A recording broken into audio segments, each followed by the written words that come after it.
In today's video, I'm going to teach you how to add bank account on Remitly. We'll walk through the payment method flow from start to finish so you know exactly where everything lives and what to expect as you add details securely. First, open your browser and go to the Remitly website. Make sure you're signed into your account. On the top right of the page, you'll see your profile menu. Click that to open your account options. From there, choose Settings. This is where Remitly keeps your personal info and all payment-related controls in one place, so it's the best starting point.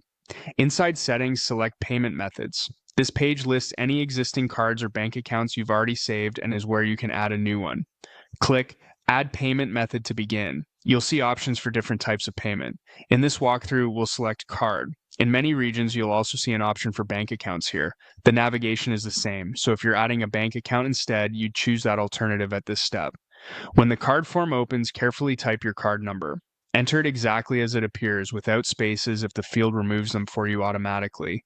Next, add the expiration date. Be sure to use the correct month and year so your card is recognized as valid.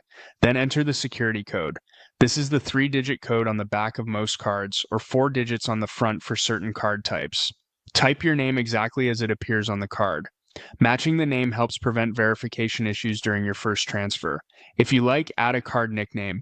This is optional but useful if you plan to save multiple payment methods such as personal or travel, so you can quickly pick the right one later.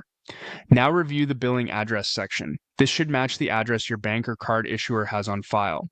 If your Remitly home address is the same, click Use Home Address to fill it in automatically.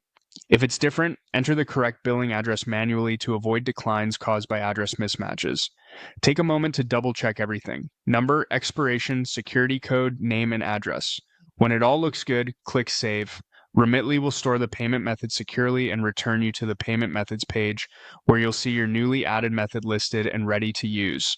You can edit or remove it from the same screen anytime. That's it. Your payment details are set up and you're ready for your next transfer.